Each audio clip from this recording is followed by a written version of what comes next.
Cinema was never supposed to smell like butter. It was supposed to smell like velvet.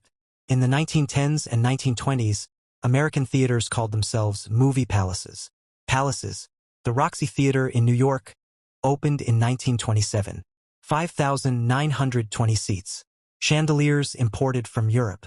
A live orchestra. And an unwritten rule. No food. Popcorn. It belonged to the street. Circuses. Carnivals.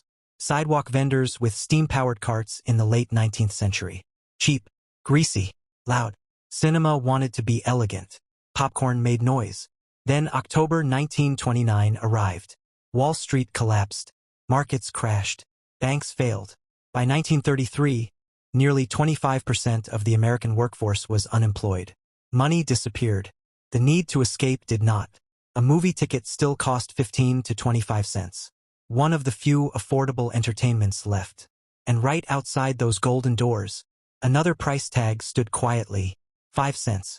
Paper bag of popcorn. Cheaper than candy. No refrigeration required in an era when refrigerators were luxury items. The raw material? Dried corn. Abundant. Domestic. Stable. During the Depression, when meat became expensive and scarce, popcorn consumption at home increased. But the real shift happened at the theater entrance. Street vendors lined up. In some cities, a popcorn cart could earn more in a day than a factory worker made in a week. The theater owners were horrified. Expensive carpets, velvet seats, corn kernels everywhere. Some theaters hired ushers specifically to stop people from bringing food inside, but the Depression overruled taste. By 1931, some theaters quietly gave in. First, they allowed outside popcorn. Then came the bigger decision.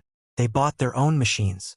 An industrial popcorn machine cost around $75 to $100, at a time when every dollar mattered. But the profit margin? Unmatched. A 5-cent bag cost roughly a penny or less to produce. While ticket sales were unstable, popcorn generated daily cash flow. Immediate. Reliable.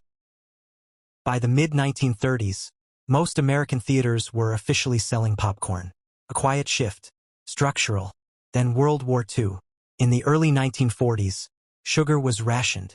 Candy production dropped. Popcorn? It required no sugar. Consumption in the United States nearly tripled. At the same time, cinema attendance peaked. Over 60 million Americans went to the movies every week. Now it was the smell of corn that defined the theater. Not the orchestra. Not the chandeliers. An economic survival decision made during the Depression was cemented by wartime rationing. What was meant to be temporary became tradition. After the war, no one asked why. Generations followed. Children reaching into oversized bags. Artificial butter. The sound of crunching in the dark. Today, in many theaters, concessions generate more profit than ticket sales. The real margin comes from corn, not film.